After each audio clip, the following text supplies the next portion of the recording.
All right, ready to dive deep into India's national education policy. 2020, right. Yeah, 2020. Huge changes. Absolutely massive. Aims for world-class standards by 2040. Ambitious, Dang. dense. Lots of moving parts. That's why we're here, to break it down. Exactly. Understand the logic. Right, not just like here's what it says, but here's why they're doing it. Big picture impact. That's the goal. Okay, so one thing that jumped out at me was this emphasis on early childhood care and education, ECCE. Yeah. They're saying 85% of brain development. Before age 6. Before age 6. Wow. Huge, right? That really underscores how important. Yeah, it makes you think about, like, what are we doing in those years? Right, like building the foundation of a house, weak foundation, whole thing's shaky. Makes sense. So, new structure, 5 plus 3 plus 3 plus 4 model. Whoa. Okay, break that down for me. So it starts even before grade 1. Oh, wow. Anganwadis, those exist, but then a preparatory class, they're calling it Balavadika. So formalizing it in a way that hasn't really been done before? Yeah, recognizing those early years are critical. Okay, but wait, does this mean, like, 5-year-olds doing calculus? No, not quite. Okay, good. Foundational literacy and numeracy is the key here. Gotcha. Big goal they've set, national mission, every child reading, doing basic math by 2025. Okay, so ambitious timeline. Definitely. What's the plan to make that happen? Well, a lot of things. Teacher vacancies are a big one. Yeah, makes sense. Filling those, obviously. Right. Leveraging technology, they talk about. Okay, so incorporating that in new ways. Yeah, and peer tutoring. Interesting. So getting the kids themselves involved. Exactly. Different approaches. So they're trying to tackle what they call that learning crisis. Absolutely. Millions of kids leaving school. Without those basic skills. Exactly. Can't build on that, right? Right. That's the foundation. Foundation is weak. Everything else suffers. Okay, so they're doing ABCs, 123s, but it's not just rote memorization, right? No. Big emphasis on moving away from that. Okay, good. More holistic learning experience, they call it. Okay, I like the sound of that. Integrating arts, sports, vocational skills. Wow, packing it all in. Even ethics. Whoa. Okay, so really preparing them for life, not just exams. Exactly. That's the idea. I like that. But with all this stuff, how are teachers supposed to manage? Yeah, that's where teacher empowerment comes in. Okay, makes sense. Recognizing that teachers are the backbone of this whole thing. Totally. Need to be equipped, you know? Give them the tools to actually do all this. Yeah, exactly. So what does that look like? Well, integrating teacher training into multidisciplinary colleges, that's one. Okay, so changing how teachers are trained in the first place. Yes, setting national standards. So it's like a bar everyone's aiming for. Exactly. And a national mission for mentoring. Okay, so ongoing support, not just initial training. Right. The whole career path. Makes sense. You can't just throw stuff at them and say, good luck. Right. Investment support, it's all part of it. And they're acknowledging, too, that not every student is the same. Oh, absolutely. A huge part of this. So how's that reflected in the policy? Flexibility. Okay, so how does that work? More choice in what subjects they study.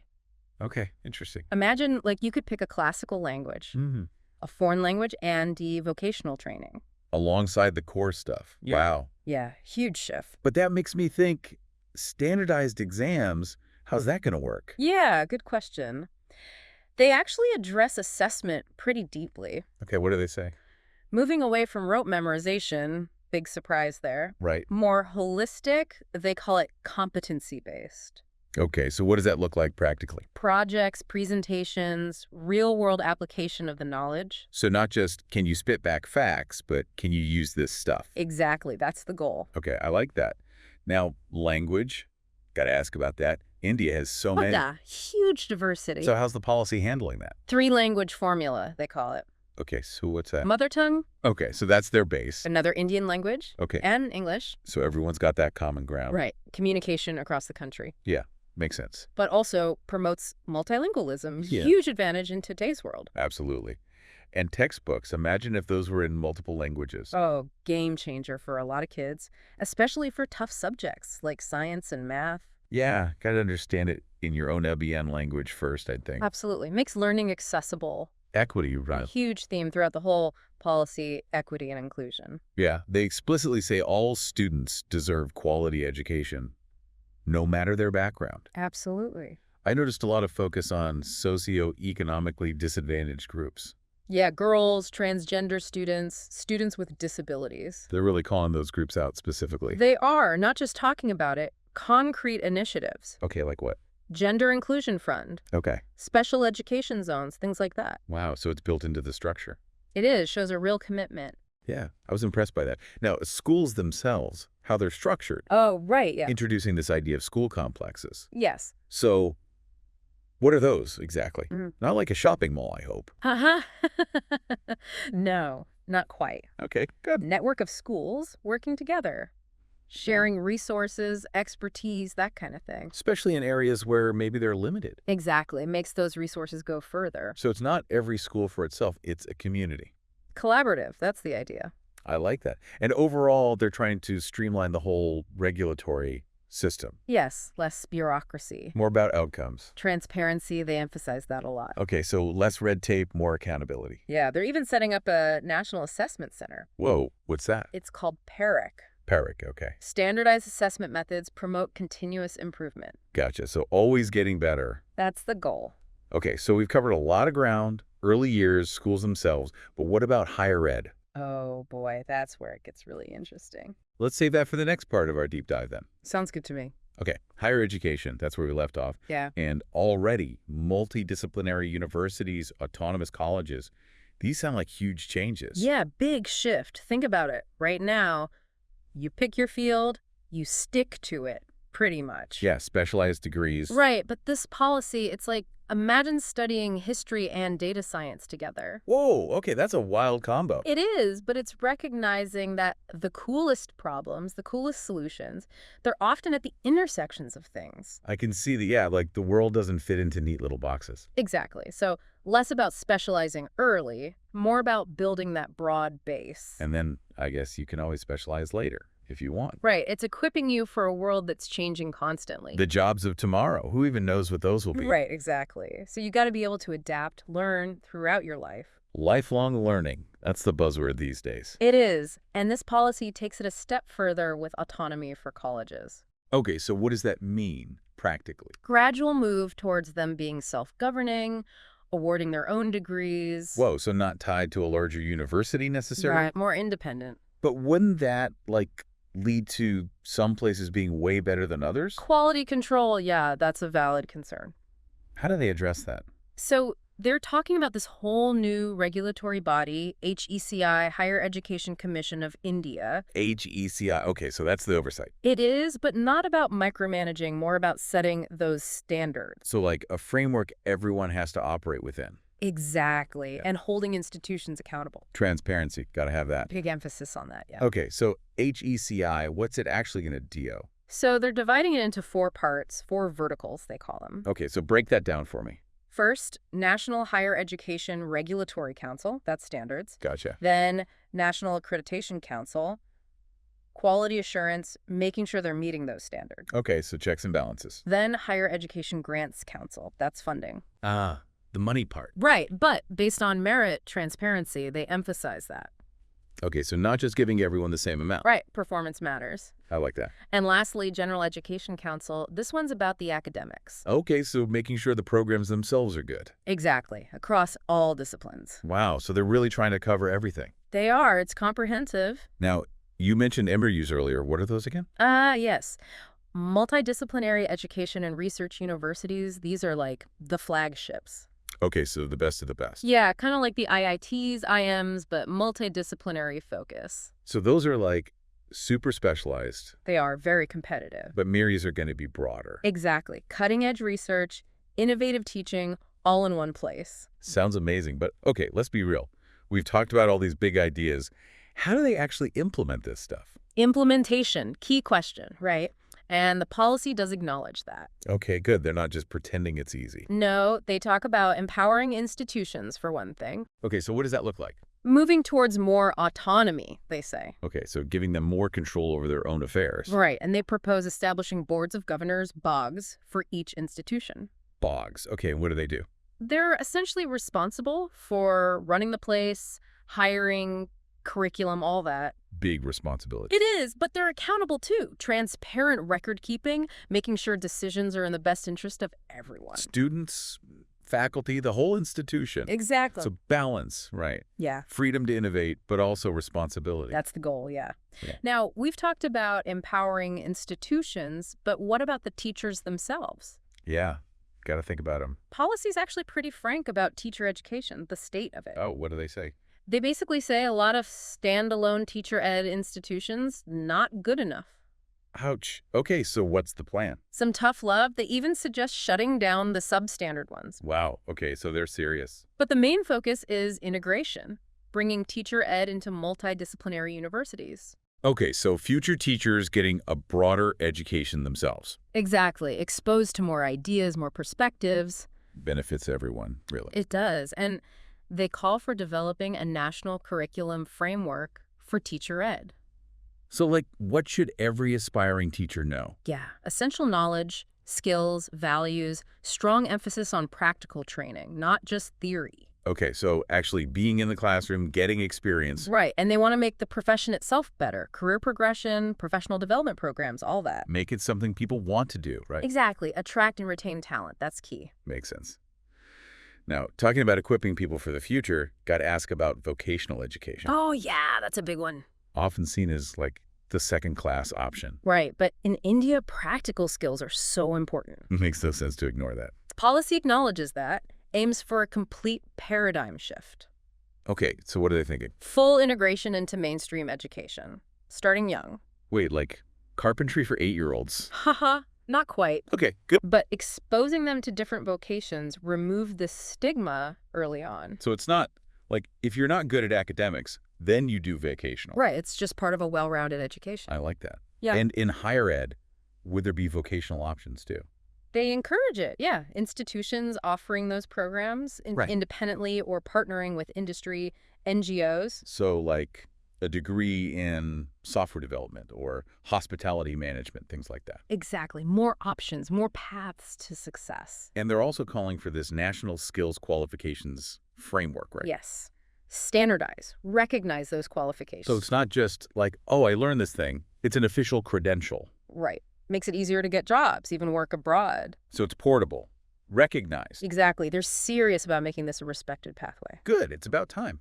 Now, what about research? That's got to be in there somewhere. Oh, it is. Front and center. They acknowledge, right off the bat, India's not investing enough. Compared to other countries? Developed countries, yeah, we're lagging behind. Okay, so what's the plan? Throw money at it. Well, funding's part of it, for sure, but also creating a supportive ecosystem. Okay, so what does that mean practically? One big thing, National Research Foundation, NRF, they're proposing. NRF.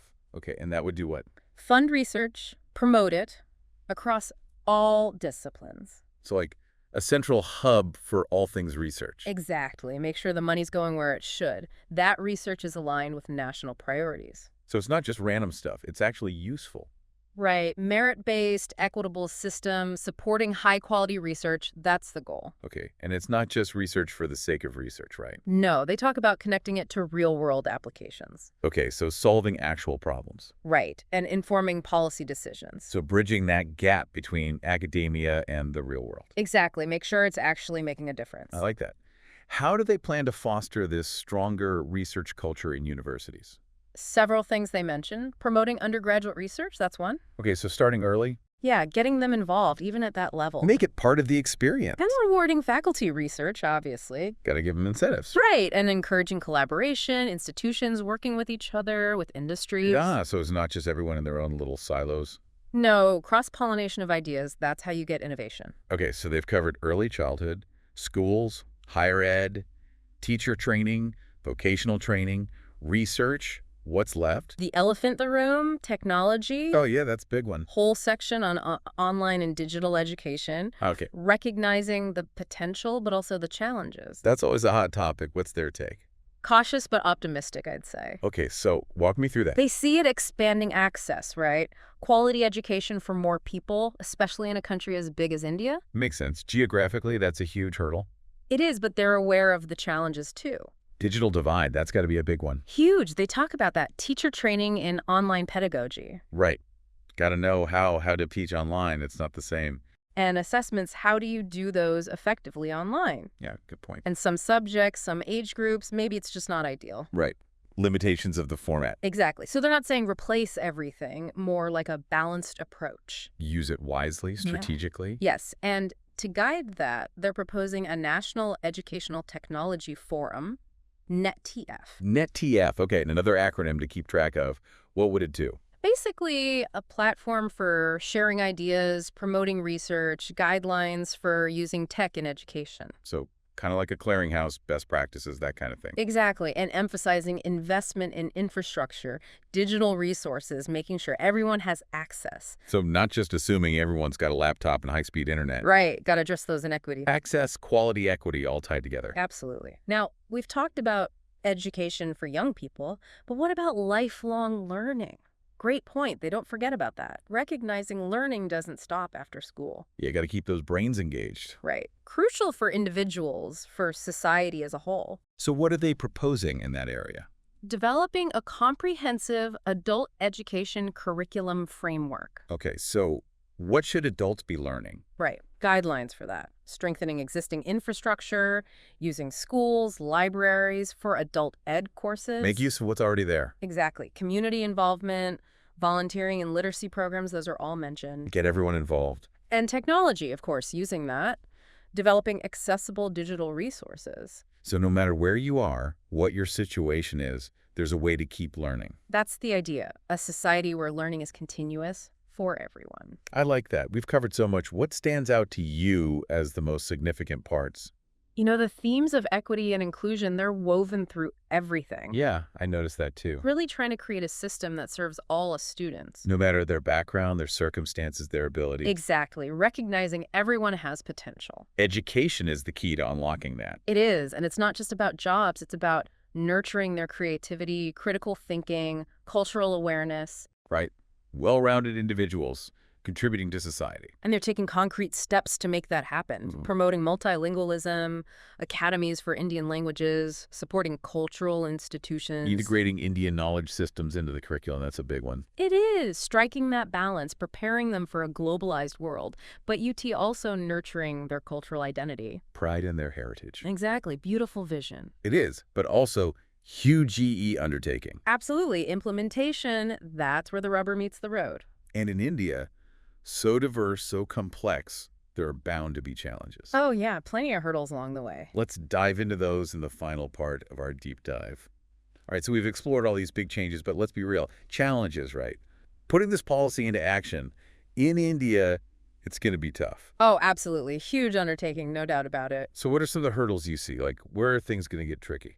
Well, I think resource allocation right off the bat. Yeah, makes sense. We've talked about so much, new schools, teacher training, technology, research infrastructure. It's a lot, and it all costs money. And reaching everyone, right. We keep talking about equity, students in remote areas, disadvantaged backgrounds, disabilities. It's going to require massive investment, for sure. And not just money, right? People, too. Absolutely. Human resources are crucial. We talked about teacher training, but how do you actually retrain millions of teachers? Exactly. It's a huge task. And it's not just about giving them new information. It's about mindsets, right? Totally. Shifting from that rote learning culture. And to one that embraces creativity, critical thinking, holistic development. That's a big ask. It is cultural shift, really. And it's not just teachers, right? Parents, administrators, even students themselves. Everyone needs to be on board for this to really work. Yeah, the whole system has to change. Exactly. Systemic change. That's what they're aiming for. One thing I wonder about this exam-centric culture that's so deeply rooted in India. Oh, yeah. That's going to be tough to shake. How do you convince people that these new assessments, the projects, presentations, all that it's actually a better measure of learning? It's a tough sell. People are used to exams. They trust them. They understand them. It's familiar, right? Even if it's not perfect. Exactly. So shifting to something new, it requires trust, a willingness to embrace a different way of thinking. And then there's technology, the digital divide. That's a huge EE challenge in India. Oh, absolutely. Access to devices, internet, quality digital resources, it's not evenly distributed. And even if you solve the infrastructure problem, there's the human side. Teacher training, yeah, making sure they know how to use this technology effectively. And being mindful of the limitations. Yeah. Right? Some things just work better in person. Totally. It's a tool. It's not a replacement for good teaching human interaction. So thoughtful integration, that's the key. Exactly. And then there are the social cultural norms. those can be the hardest to change. We talked about vocational education, attitudes towards that, but there's also gender equality. Inclusion for marginalized groups, preserving linguistic and cultural diversity. It's a reminder that education reform, it's not just about policies and buildings and computers. It's about society, right? Addressing those deeper inequalities. Creating a more just and equitable world, that's the ultimate goal. It is, and that's a complex challenge, no easy answers. But if India can pull this off, the potential rewards are huge. Oh yeah, transformative, I'd say. Imagine every child in India, no matter who they are, where they come from, having access to quality education. That nurtures their talents, sparks their curiosity, prepares them for the future. Not just job ready, but critical thinkers, problem solvers, compassionate citizens. Able to tackle the challenges of the century, whatever those may be. Research and innovation flourishing. Ancient wisdom blended with modern knowledge. India taking its place as a global leader in education, human development. It's a bold vision. Ambitious, for sure. Requires a collective effort. Everyone's got to be involved. Policymakers, educators, parents, students, society as a whole. Won't be easy, but if they can do it, the impact, wow. It would be felt around the world, I think. A grand experiment in education reform. Everyone's watching to see what happens. What lessons can be learned, what works, what doesn't. And we'll be here, following the story, exploring those successes, challenges, the unexpected turns along the way. Thanks for joining us on this deep dive into India's National Education Policy 2020. Hope you found it insightful. Keep exploring this policy on your own. Keep the conversation going. The future of education, it's something we should all be thinking about, talking about. Because ultimately, it's everyone's business. It really is the foundation of a just, equitable, prosperous society. A journey we take together. Couldn't have said it better myself.